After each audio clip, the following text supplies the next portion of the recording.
All right, we're live. Thomas, thanks for coming on, hopping on the journey. A little technical difficulties on the back end here, but we're here, we're going. But yeah, man, just really appreciate you taking the time. I mean, I have a lot of interest in you in general, just from like the niche that you've carved out here in obviously pickleball, just taking over the world, and then just how you've gone about it from like a business end that I think is an overlooked area, but like very, when done correctly, like super successful. So, but yeah, just want to thank you for coming on and joining me here.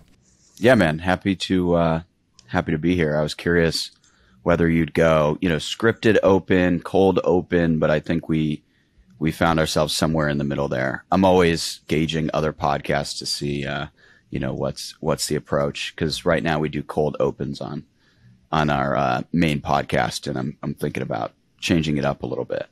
It's funny on the opening, it's probably the thing I struggle with the most, and it's gone back since my childhood. Like starting a conversation is like the hardest part for me. And then once I'm in, it's like the most liberating, free place to go. But the first question I overthink, do I script it? Do I feel it out in the moment? So yeah. My big thing is like, if I have to go off a script, the chances that I screw it up are exponentially higher. But if you give me the main points and I can just freestyle it, it's going to be 10 times better. So that I'm right there. A no-go. I'm right there with you. So it's funny you brought that up, because that is, I think about that before every episode. Like it's like I'll put down points, some I script out, and then usually it just comes off the heart and just roll with it. But cool, man. I mean, you founder Dink Sports,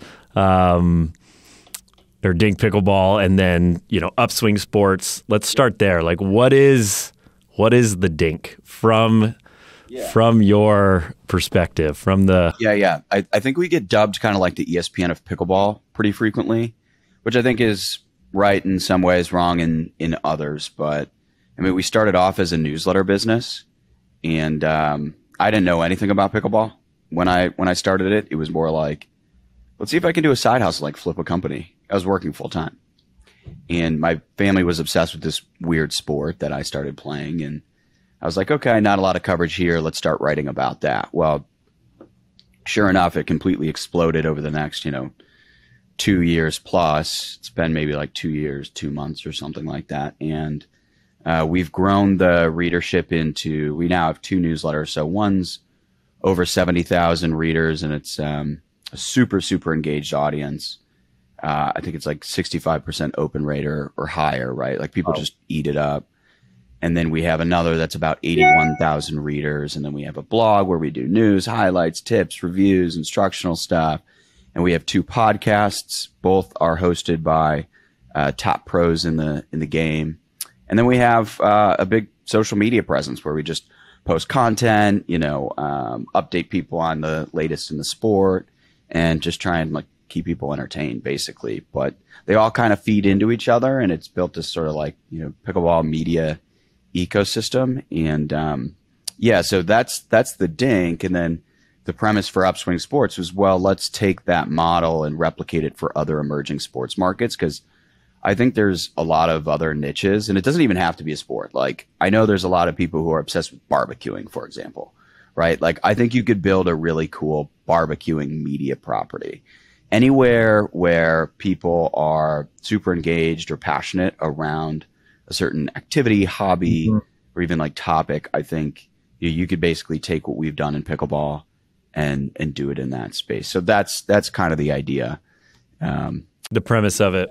Yeah. Did you, with pickleball, I mean, was it kind of like you were seeking out information for it, or were you kind of had an idea that, okay, there's a newsletter world, I would like to get into this, pickleball just happens to fit into this area that I think is underserved? Yeah, definitely. It was, I would listen to this podcast all the time called My First Million. I still do.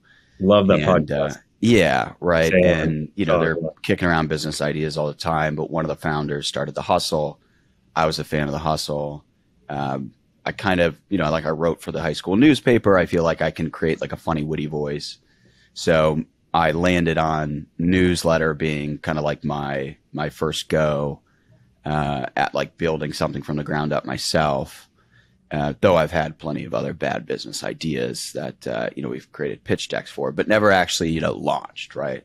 Well, what are the bad? So I know you were in like investment banking, like you come out of school and went right into investment banking. Is that, and then you were always kind of wanting to go off on your own, coming up with some ideas. What were some of these ideas that you were thinking about? Yeah, I had a million different ideas. I think I went into banking because it was like, all right, one, as a fail-safe, like it's a good career. I had I was studying finance, so it made sense. But I always knew, okay, there's got to be something where I can kind of like start my own thing, steer my own ship. So yeah, I mean, between investment banking and actually launching the Dink, I worked at a startup in New York. It was like a software platform, doing mostly sales, a little bit of operations. But the goal there was like, let me get as much exposure to a growing company as possible. And so through that journey, there were a number of different ideas we came up with. I say we, it was like my best friend. I lived with him in Chicago. He actually is the founder. He went on to found a company that I think they raised like $6 million. They put advertisements on the side of trucks. And there's like a data component. That was something I was involved with in the early stages. So that would be like one of them. But I ended up going to work for the startup and we sort of separated there. Probably should have stuck with it, but and then we also had other ideas. Like we wanted to basically get fans in stadiums to wear advertisements for brands, right? It was a way to so as the camera's panning or even just like during the game behind home plate, you'd get a certain amount of fans to wear, X t-shirt or something like that, right? They're incentivized to do so a number of ways. That did not work for a lot of different reasons. What's the model for that? You buy tickets and then match someone up with the tickets and then with the brand that you are. Yeah. We didn't get that far. But it sounded like it, in picturing all the fans wearing, one branded t-shirt, that sounded good in my mind. And so we were playing around with that. There was another one. So they get progressively, I would say, better. They started with one time we were sitting there, we just had some coffees, right? It was morning in Chicago. And, my dress socks keep falling down. I'm like, God, this is annoying. Now, there are definitely solutions for this. Probably the best one would be just buy better socks. But you can look on Amazon and there's things where, you clip it to the top of the sock and it runs up, to your pants or it runs up to your dress shirt. And so we sort of had that idea. We were like, let's build this product. And I mean, in that moment, went upstairs, grabbed a pair of boxers, cut out the elastic band, took some coat hangers or whatever and fixed this little device that would, attach your sock to your dress shirt. So your socks would stay up, right? And then we had this whole recycling trash in communities and using that material to make bracelets. And, a certain percent goes back to, cleaning up those communities and people can represent their city. And so that was an idea. And there were others along the way. But did anything get traction or were they still in ideation mode? No, the one that got the most traction was the trucks on the side of the cars. And I was only around for when we were putting together the deck and website, and then I took off to do something else. So, but they ran with it. It's called Agile Media, and they do pretty well right now. So, and so then that led to after that. Is that when you kind of went with the Dink? So I went and worked for Coley, which was like a digital marketing software platform. They help direct-to-consumer brands create content for ads, social media, but creator content, so it's more authentic, right? Like UGC, the UGC generation company, essentially. And while I was there, I started writing the newsletter on the side. Do you have a background in writing? Is that a skill set of yours, or did you kind of grind through that? I think I was always a natural at it, but it was never something I focused on. So in high school, I was recruited for the high school newspaper, wrote for that for a year. And then I was so I you just couldn't get me to do anything in high school. So while I was a talented writer, to actually write a story and deliver the finished product to the paper was a big ask of me. So eventually it was like the head of the newspaper came to me and was like, listen, and you get a grade for it. He's like, listen, I want somebody else in the spot who's actually going to care. If you leave the school newspaper, I'll give you whatever grade you want.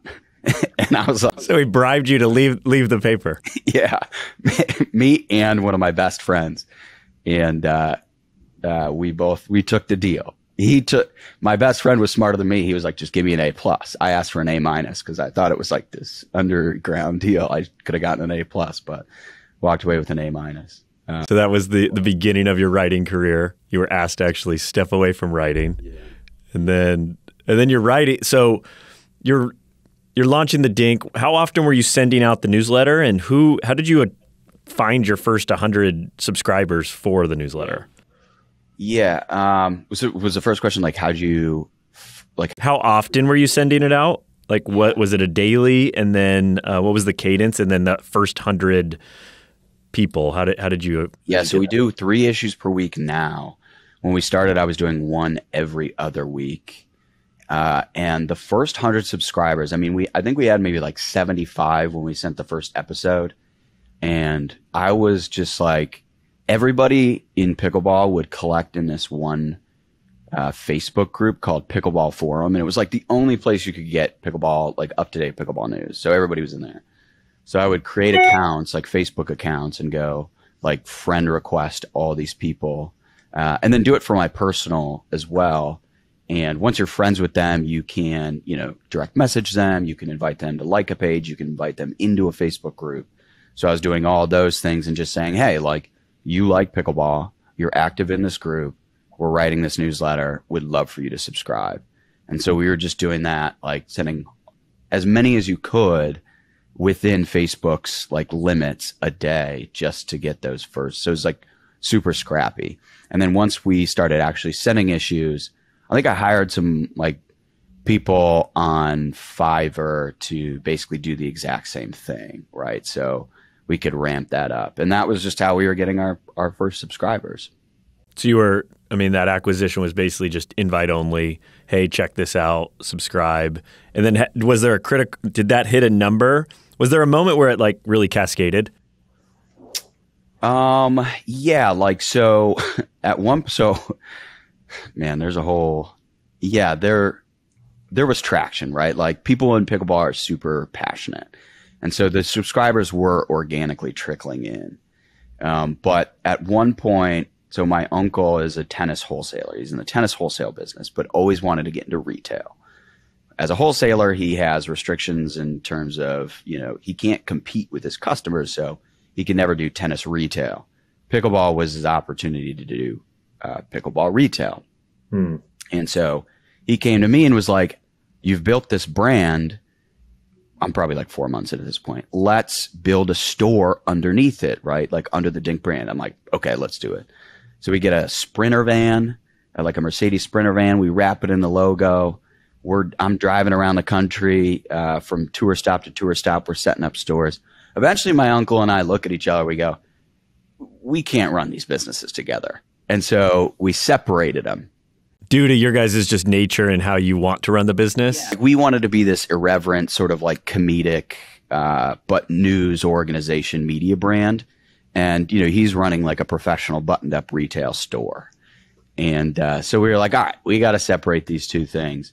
But when we were kind of working together, it was able to provide the funding to like drive around the country in a van. And I think that was a compelling story that people really enjoyed, and it helped us stand out, and it helped us associate with a lot of like the biggest organizations in the sport.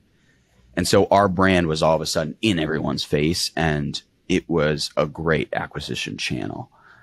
So that was like it really put us on the map in terms of like the pickleball world. So were you hitting like the big tournaments? Like, was there like strategic stops that you were going on this tour, and then there would be media there to kind of catch you guys while you're the Pro Pickleball Association. So, we'd go to California, Utah, Florida, Denver. I mean, you name it, right? And they've grown so much since then, as have we. But yeah, it was like we were there with our iPhones and we had cameras, and I had my buddy with me who still does work with us now. And he'd like fly the drone, and we were like documenting the whole journey from stop to stop and filming content, doing interviews, putting that stuff out there, all with the hopes of being like, hey, subscribe to our newsletter. But that honestly only got us to like 10,000 subscribers. How did you guys fund that? Was that like your own cash going in? Did you ever like raise money, or were you just like what was it? It was super bootstrapped?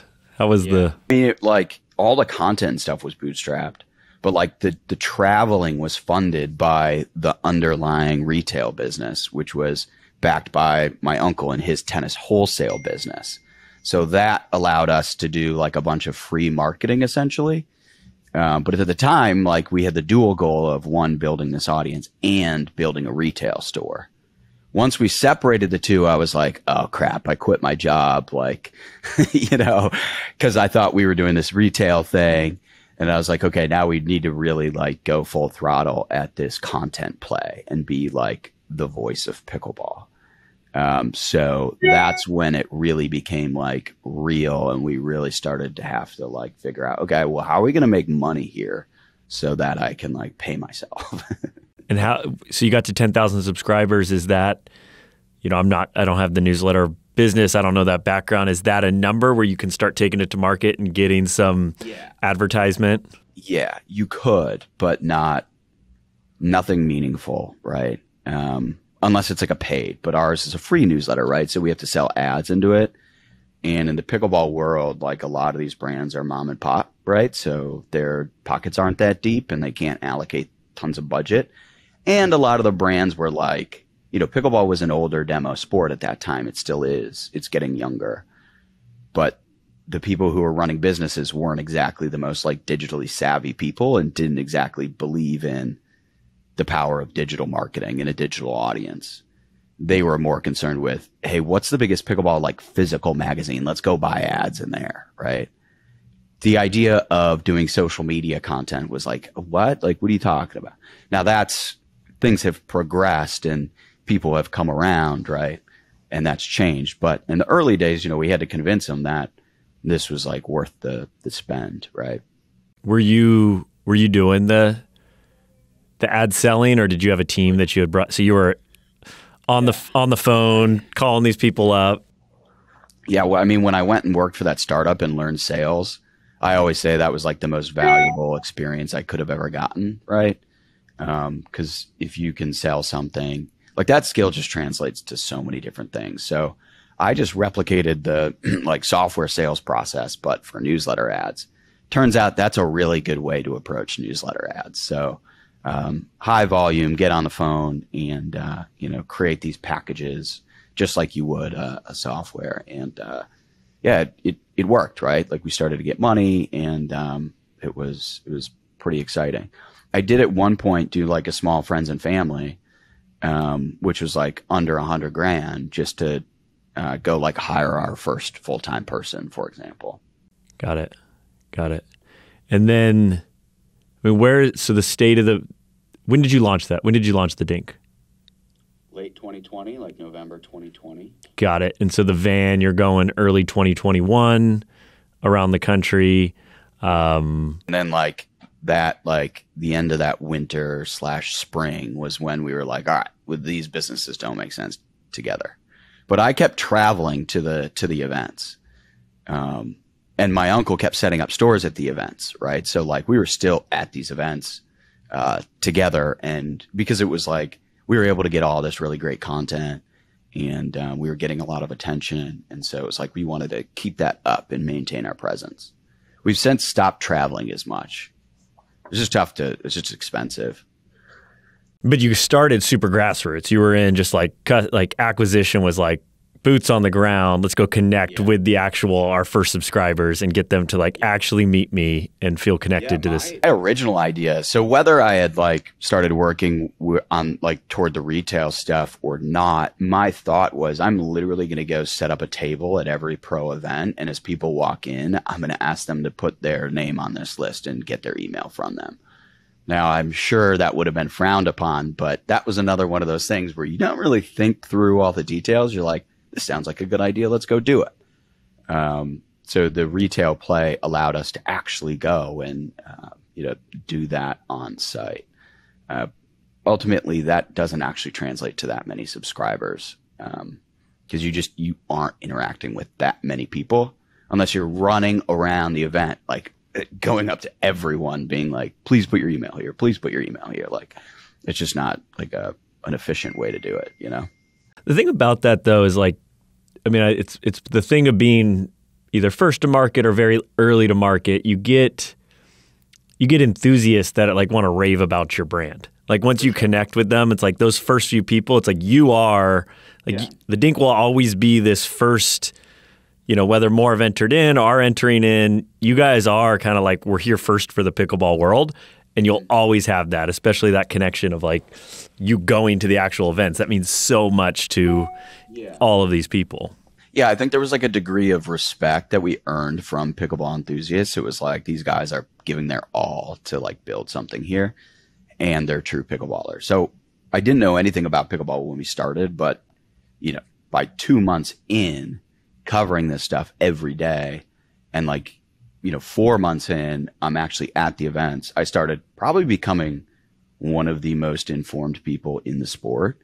And then I even started trying to play at the pro level. And I did for a little bit, got a couple wins, and even was like, should I be like a pro pickleballer? I was like, no, I think I'm better behind the keyboard.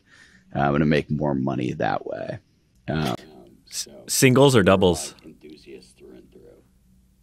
Did you play singles or doubles? Never touched singles. Never touched singles? Only doubles, yeah.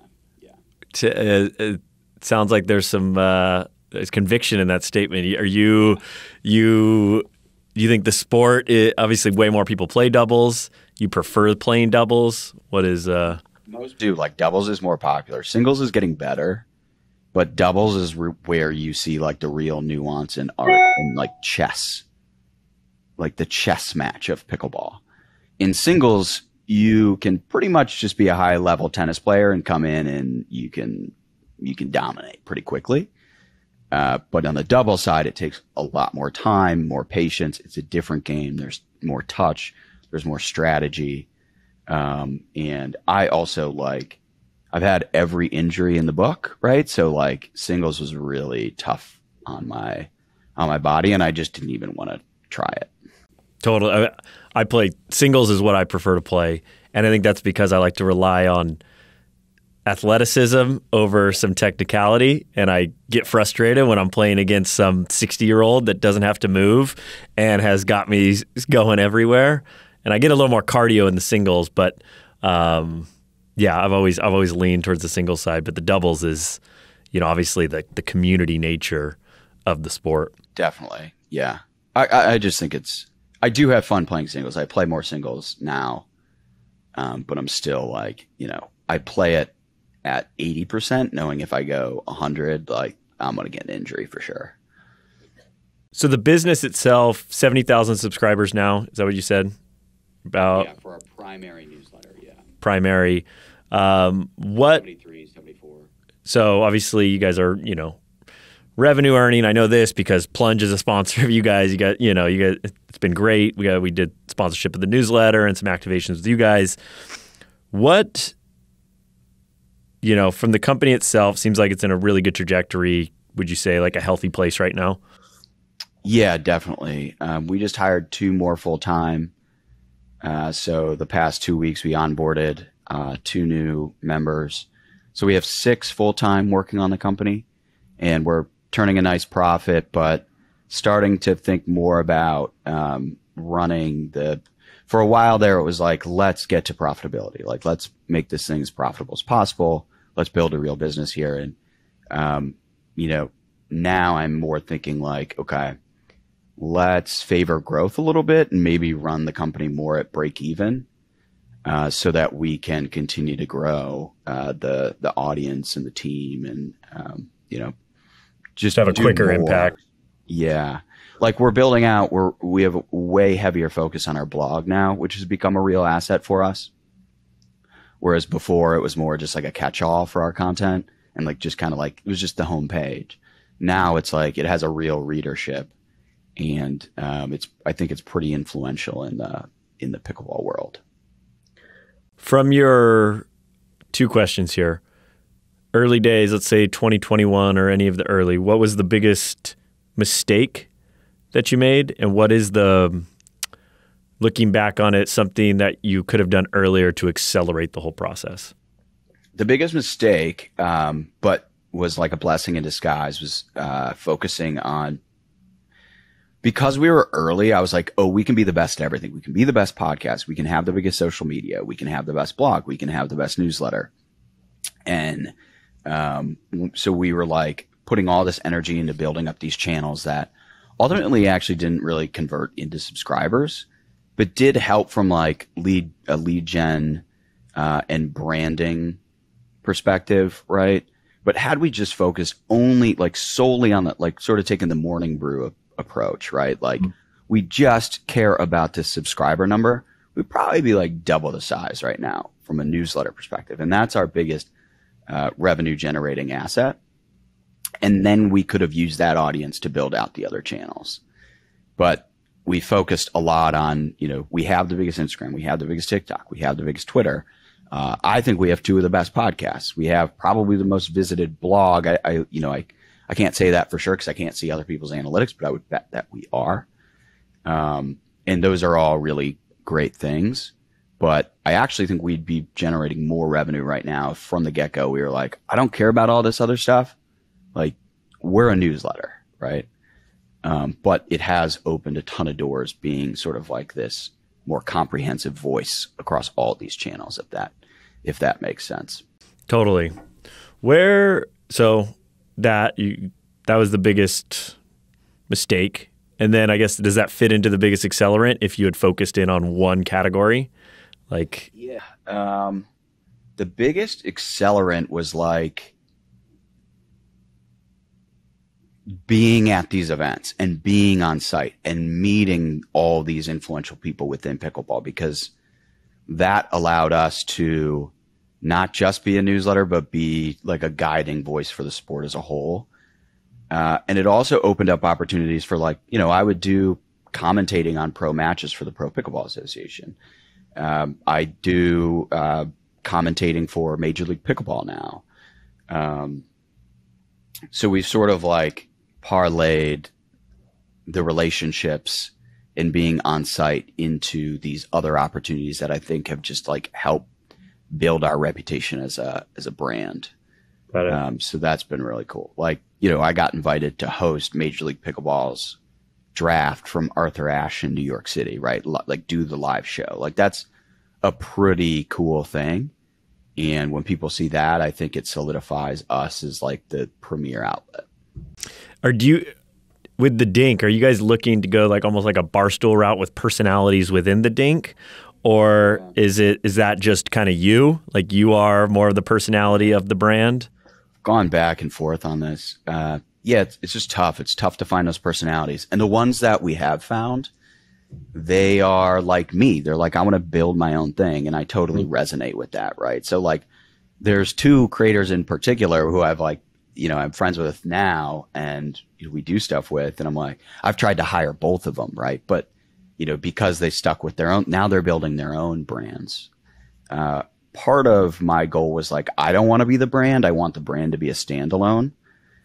So there was a moment where I was like removing myself from all content and removing my name from everything, because it was like, if we're ever going to sell this thing or it's going to grow, right? Like people always talk about Barstool. It's like, well, if Portnoy leaves, what happens to Barstool?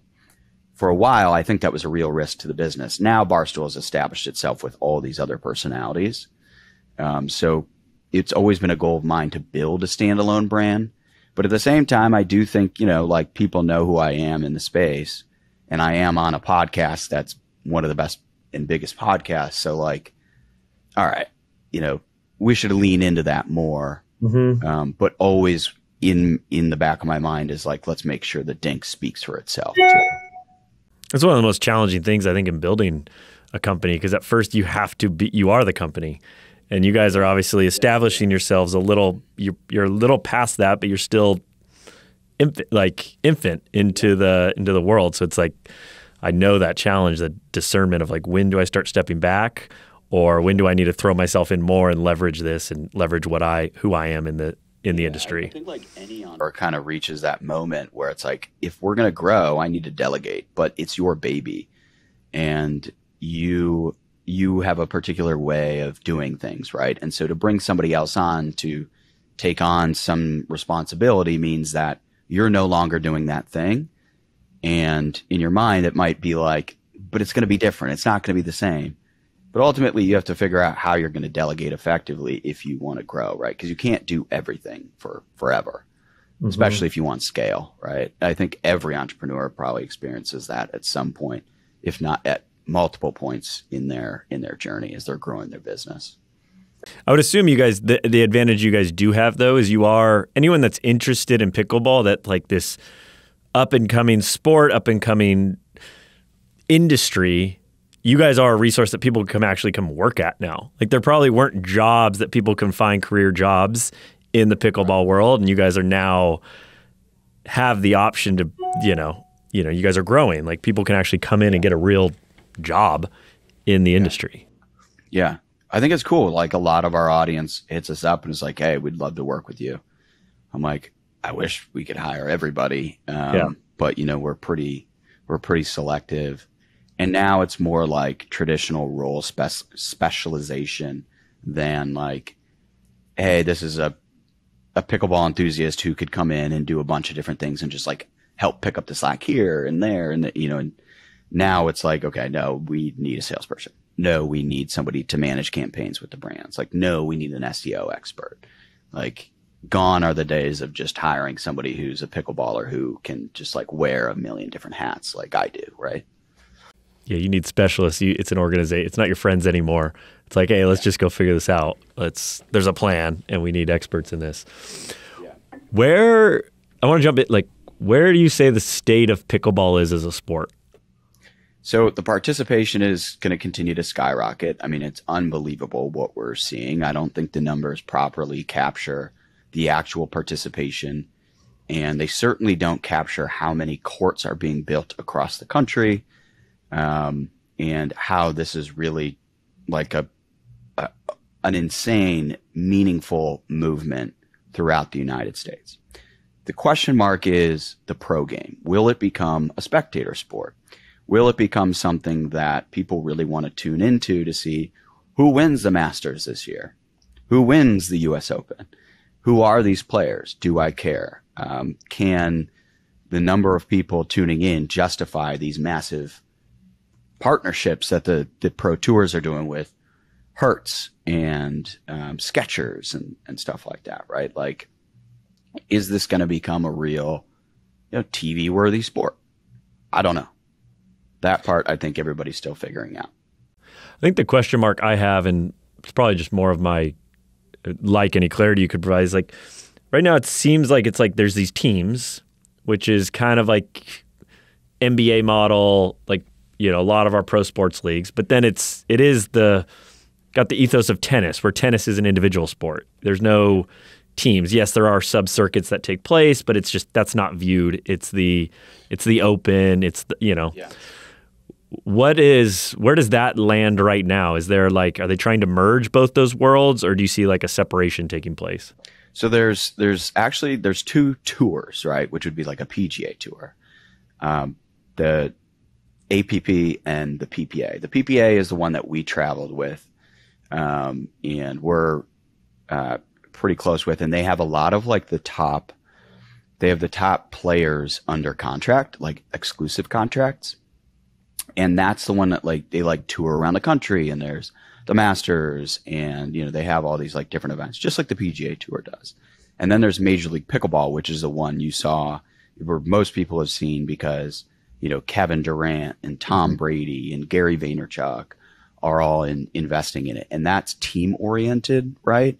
And now they've actually assigned cities to the teams.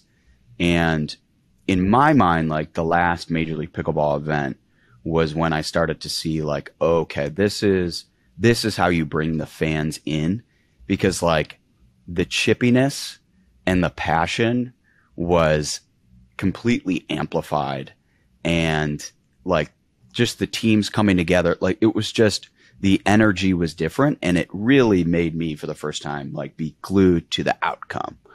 And so I think the team events are actually how you differentiate yourself from a tennis, and you build more storylines, and you create more engaged fandom. And so, but I think like the Pro Pickleball Association too, like the tour side of things, like their responsibility is to build up the individual personalities more, right? Because you need people to buy in to whether Annalie Waters is going to win this, event, right? Like, or if Tyson McGuffin is going to repeat, back-to-back weekends or something like that, right? So they have, I would say, different challenges ahead of them as far as like really creating something that people tune into week in, week out. Is there friction between the two, or do they have off different seasons of each other? There was a ton of friction. There was a ton of friction at one point. We called it the Tour Wars, and it was like great content for us. We covered it like, moment by moment, because it was like this one was, they're all like jockeying for position, and, they're pulling out like, like the PPA signing top players to exclusive contracts was massive, because all of a sudden it was like Major League Pickleball and the APP couldn't have the top, 15 men and women anymore, right? That was like a massive blow.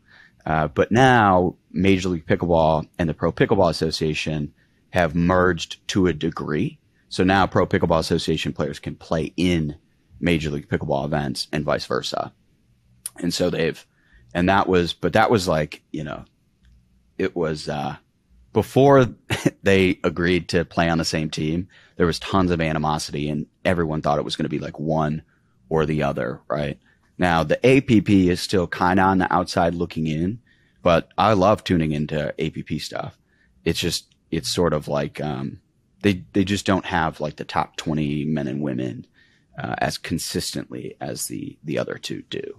So there's really three. So there's PPA, there's the Major League Pickleball Association, which is more the celebrity-owned team events, city-based, and then the other organization you just mentioned. What's kind of their niche in this world? They are, I think they're still trying to figure that out, right? I think they are in a little bit of a weird spot, but I think the influx of players and talent, it's like the PPA and MLP. Really, the PPA can only have so many under exclusive contracts to the point because eventually it just becomes it's just not feasible to be able to budget for all those contracts. So the APP is still going to get talent, but how are they going to position themselves ahead of the other two? I don't know, and they'll have to figure that out. I'm not sure, but they have TV deals and big sponsorships and stuff too. Really, where's the money coming from the PPA? Is that just, who started that? And then, how are they funding that whole thing? It'd be I think they'd be the two guys who started it. I think would be really cool to have on this podcast. Actually, like, there are these two guys out of Utah. I think they started it when they were 26. So they're, maybe 29, almost 30 now. And they really just like started it from scratch. Now, last year, Tom Dundon, who's this billionaire, who is like the majority owner of Carvana, and he's had a bunch of successful outcomes in his entrepreneurial journey, if you will. He bought the Pro Pickleball Association, and then his neighbor Mark Cuban, they live by each other in Dallas, came in as a big investor, right? So there's definitely funding there. And then on the Major League Pickleball side, you've seen the headlines. It's all those massive, it's like every influential like celebrity or athlete has invested.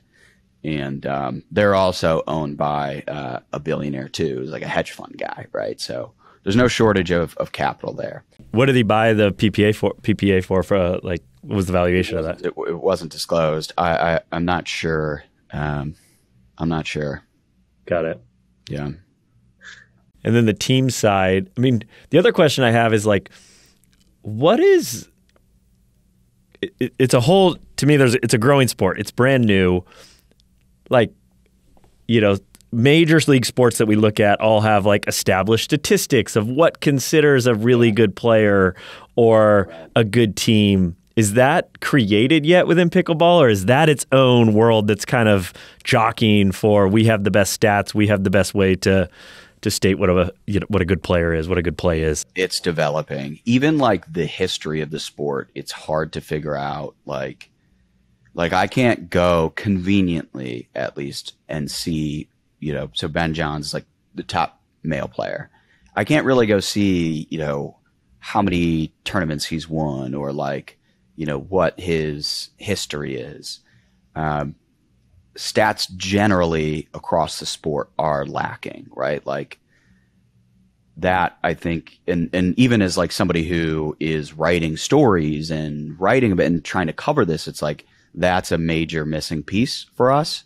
And so like there's a couple groups going at it, but it still has a long way to go. And I also think we're going to see sort of like the evolution of the statistics too, right? Like moving from, hey, how many winners did this guy hit this game, to, you know, what's his winner to error ratio, and what is it when he's playing the right side versus the left side on the court, right? Because that's a thing, right? Is like, you know, there's players that specialize in only playing the left side and playing the dominant position, and there's, you know, so I think there's just going to be a lot of evolution in terms of how the game is covered, and, you know, what stats matter and what stats are more just like vanity metrics that ultimately don't dictate the outcome of a match, right? So, yeah, long way to go on that front. From a player side, what sport does the best come in? Is it tennis? Is it racquetball? Is it ping pong? Or is it? Yeah, it's tennis for sure. It's got to be like 90% of the pros had some sort of tennis background. You know, there are like a few who, like there's one woman, Jessie Irvin. She was a tennis player, but like she was a pro pop tennis player, which is something you'd have to look up. I can't really describe. It's big in like Venice, I guess. There's one guy, Daniel De La Rosa, who's the #1 racket player in the world, and he's a pretty good pro pickleball player. I don't think he's in the top 30, but he's up there. There's some guys who come from like a competitive ping pong background. So it's pretty eclectic, but the high majority are former high level tennis players. A lot of them played pro, or like sort of like, you know, maybe like top 1,000 pro tennis players. And we're like, this isn't going to work, but there's this pickleball thing. And I think we'll see more of that, especially like if you're a tennis player who's, you know, like week in, week out, you're trying to beat some of these top 100 guys, and you just can't crack the top 100. It's like, all right, but these pickleball contracts are pretty lucrative now. Like, you know, you go start competing there. If you get good, you know, you probably make a better living. And as more money comes into the sport, I think that'll be more common. What is a top 20 contract these days? It's all over the place. I mean, it depends on, you know, because you can win a pretty good sum if you win a Major League Pickleball tournament. Same thing with the Pro Pickleball Association, but you're less likely to beat one of the top guys, right? So that's going to be tougher. But I think the real money is like getting sponsorships from the shoe, the paddle, the apparel, and then even like starting your own brand. A ton of the pros are teaching. They have their own camps. They do instructional like YouTube videos, right? And they're creating almost like their own little media brands underneath. So there's a lot of ways to make money once you sort of break into that, you know, top 100 pro kind of world. So yeah, where I just don't see that being the case in tennis, but yeah. Is there much friction between the two, tennis and pickleball? Tennis players who haven't played pickleball hate pickleballers, but they don't realize that we're all like tennis fans and former tennis players, right? So there definitely is animosity, and there's been some interesting articles on that. Like new kid on the block syndrome. Like they're taking. They just feel threatened. And then, how do you create a pickleball court? Well, you just go to a tennis court and you tape down lines. That annoys the hell out of a lot of tennis players. Even though most of those tennis courts weren't being used, it's like, well, it's good that they're revitalized and like they're actually being used, but the tennis players get annoyed. And there's definitely been some interesting conflicts, and that makes for good content for us too. So, is it getting are youth people that would have gone into tennis now transitioning into pickleball, and is there an actual impact into the talent pool of tennis? Yeah, no, not yet. It's not meaningful. There really isn't like youth pickleball yet, but different groups are trying to change that. So we'll see how that develops, but. Right now, no, not really. Interesting. Yeah, it's wild pickleball in general, like you said, it's like the stats aren't even established. It's like there's roots to it, but who knows where this thing really goes. If you were to guess out, okay, give me your 3, give me your 5, and then give me your I'm a big Major League Soccer guy, and Major League Soccer's into just coming up on close to 30 years, 25 years. Like, where do you see those visions, 3, 5, and then long term? 3 years, I think there will be some traction, but they'll still be trying to figure it out. Like 5 years, I don't know. It's so tough to speculate, right? Because like if you're a Major League Soccer fan, then as well as I do, that the past 20 years they've been saying Major League Soccer, it's next, it's coming, it's gonna be the big thing. But it never quite gets to that level. So it's sort of like this slow build. And I think that's kind of how it's going to be with pickleball.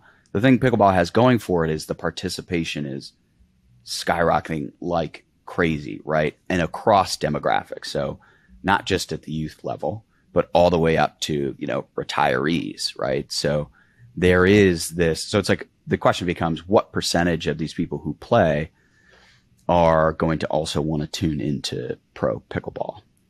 So I think the advantage is the emerging sports. I mean, it's like MLS. Everyone's like, it's always like people on the outside are like, it's not here. When's it going to arrive? But if you're actually in it and you look around, it's like, oh, it's arrived in its own way. They're getting 20-something thousand people a match.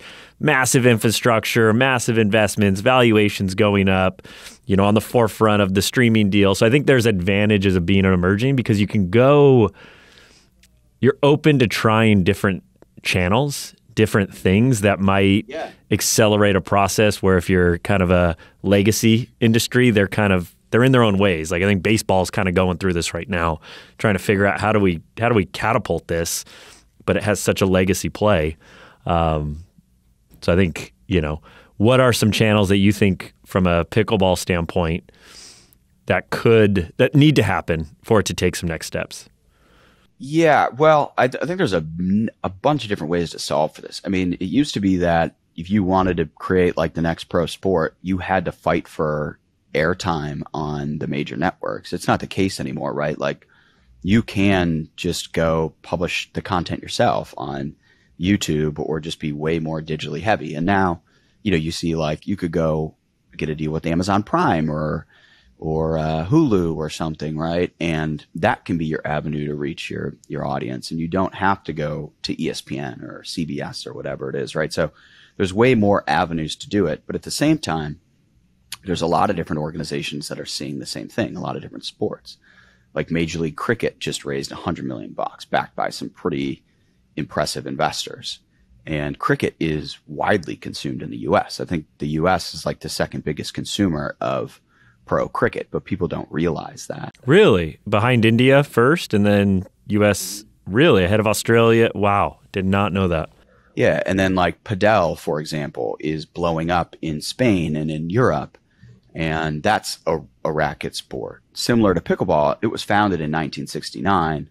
Pickleball was 1965, but it was just this like under the radar thing until recently it's hit this massive surge.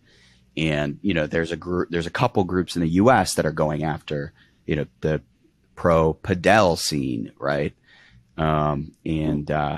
Like disc golf is something that I think is really interesting and has a lot of momentum, but they rely pretty much solely on like YouTube viewership. What is it? It's Major League Disc, right? Like Frisbee, Ultimate Frisbee, yeah. Ultimate Frisbee. They are doing some pretty impressive things. They have teams all around the country. They have a pro league. One of the ways they've been able to capitalize on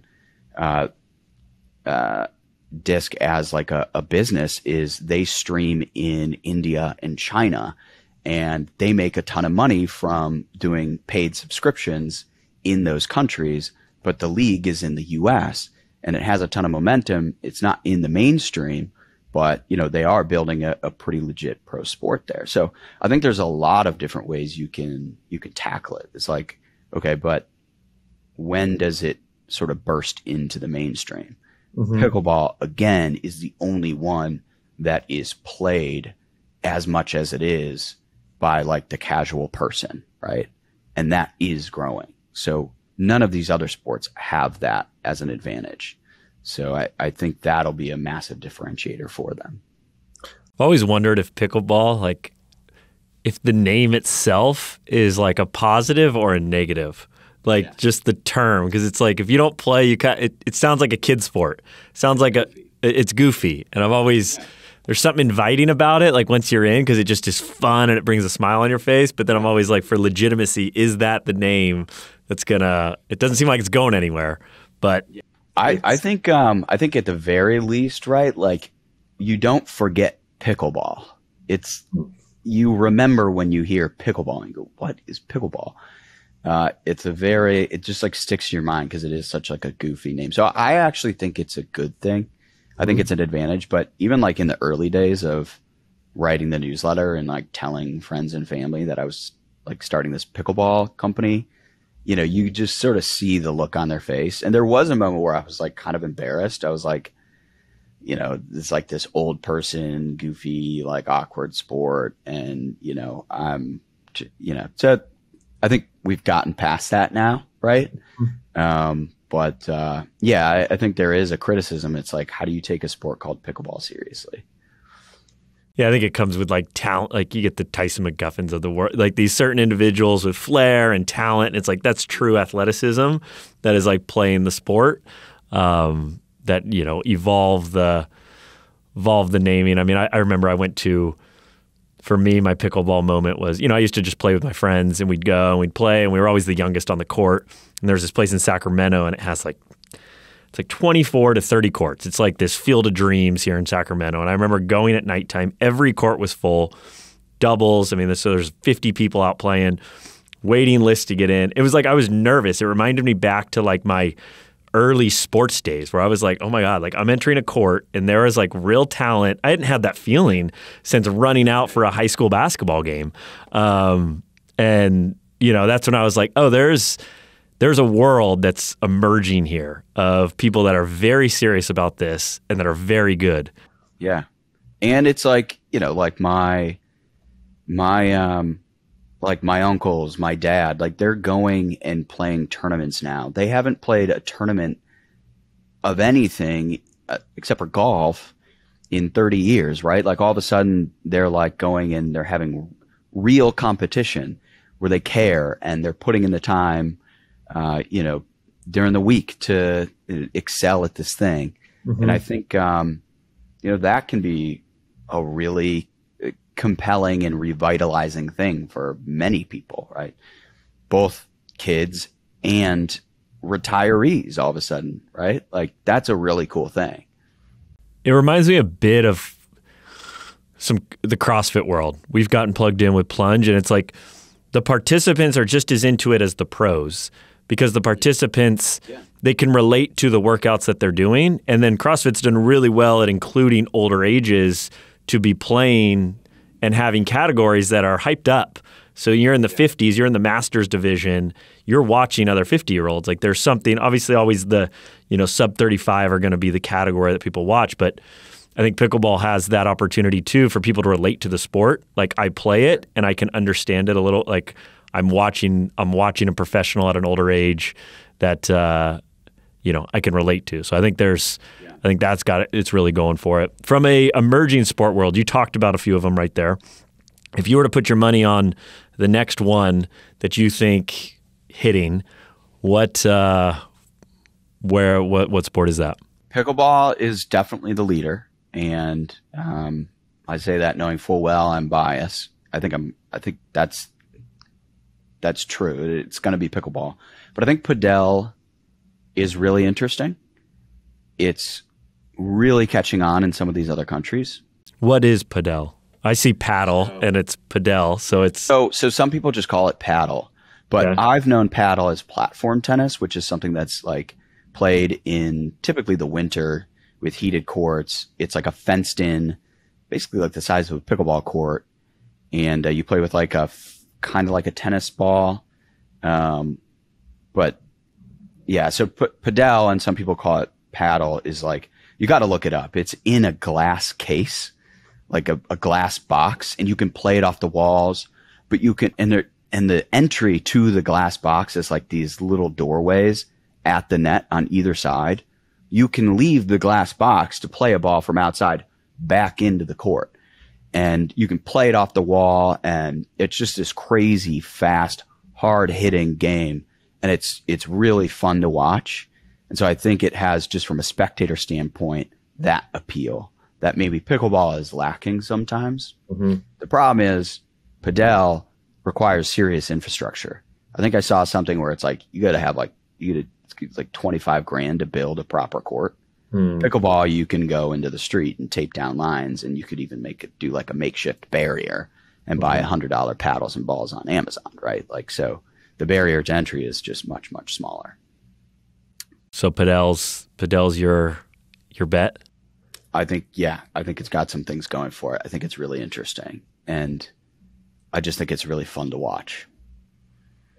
From the upswing sports side of things, I mean, you guys are starting to step into these other worlds. What does that look like in building out that side of the business? Is it still in its infant stages of getting the infrastructure to launch? But very much in its infancy, and we're a little more methodical about our approach, and we're sort of surveying the landscape and figuring out what exactly is next. Because we were going to go raise money and do a bunch of sports at once, but I think there's a way to cash flow what we're doing right now so that, we don't have to give up that much ownership, right? Mm-hmm. And build a great business that way. So because of that, we're more selective with what we're going to do next, and we're experimenting with some things right now and having a lot of conversations. But sports I do like are disc golf. I do like golf. I think there's a real appetite for disc golf media right now. But we are looking at cricket. I had somebody reach out about cornhole the other day, which everybody's seen on TV recently on like ESPN3 or whatever. Mm-hmm. But I guess there's a really kind of passionate world developing around that. So there's really like nowhere we won't go. We just got to make sure the size of the market is there. Cause I think part of the problem with pickleball was with our growth, we're running up against this natural ceiling, which is like, how big is the sport, right? Like 2 years ago, 4 million people had played.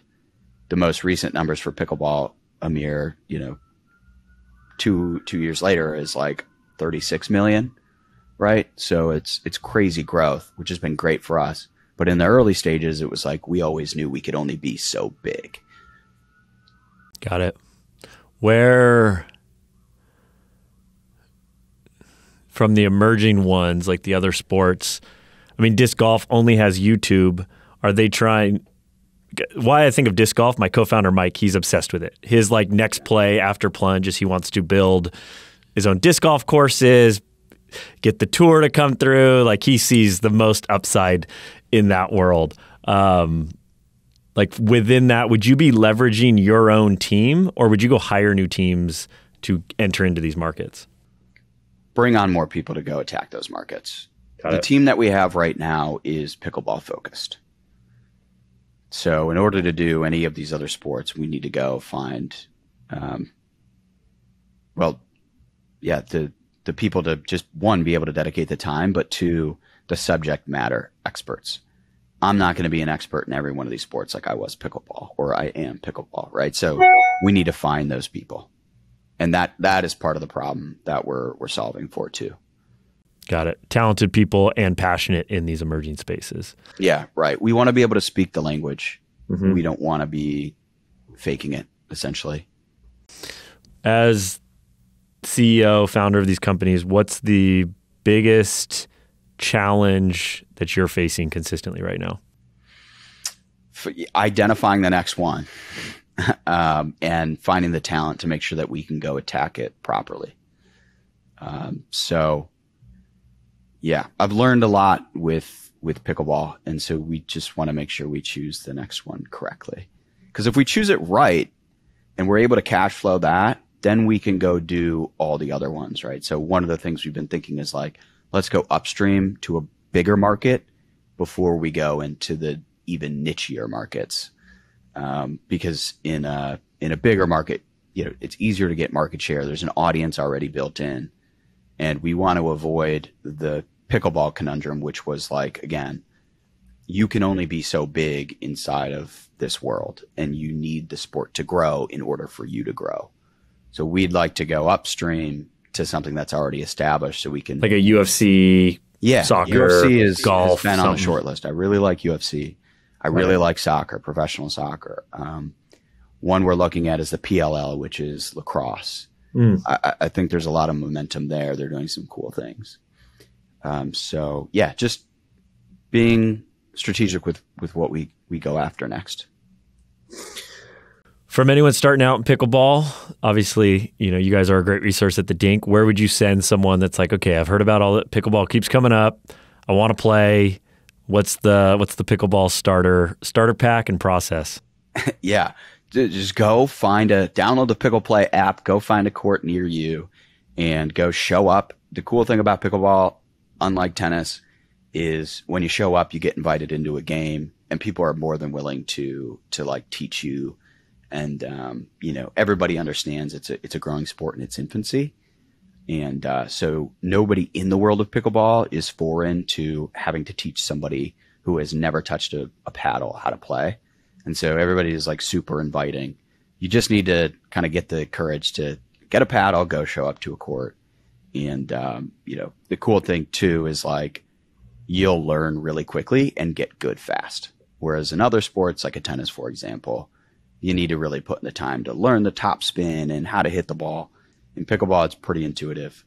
If you have even a little bit of an athletic background, like some of those skills are going to translate.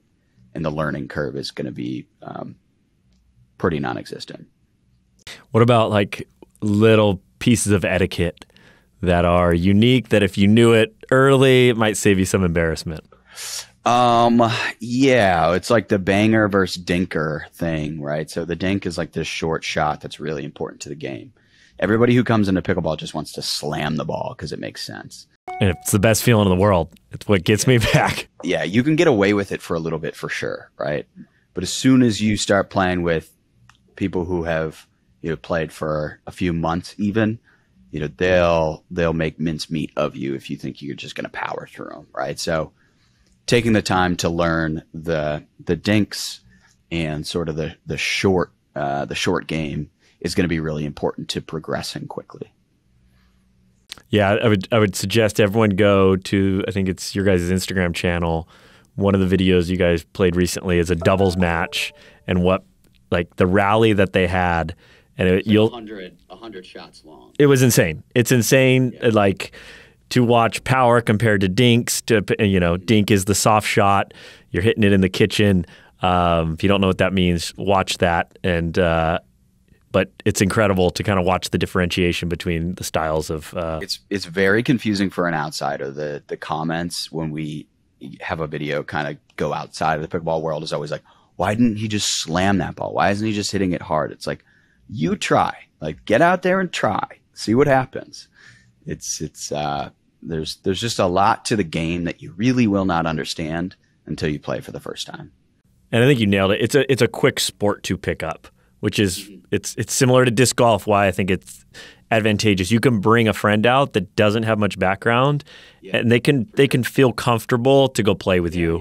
Yeah, you can go play with your husband or wife, and you can play with your grandpa. You can play with your niece or whatever, and even if they have never played before and you've played a ton, like you can still have a fun game out there. And I think that's just another advantage that pickleball has. Yeah, it's a very kind culture. It's a very celebratory culture. So cool, man. With the Dink, where can the world find you? Where would you send someone if they were coming to you guys first? What would be the first thing to check out? Yeah, the dinkpickleball.com is our website, and there's all sorts of stuff there. But yeah, go to our Instagram or our Twitter or TikTok if you want to like watch the content. All of it's at the Dink Pickleball. I think on Twitter we're Dink Pickleball. But yeah, go watch some highlights, see what we're talking about with the Dinks, and then if you're looking for a hobby right now, start playing pickleball. It's the best. You'll become addicted pretty quickly. Right on, man. Cool. Well, appreciate you coming on. Look forward to seeing where this all goes for your personal endeavors, the companies, and just the sport in general. So it's exciting. Appreciate it. Thanks for having me.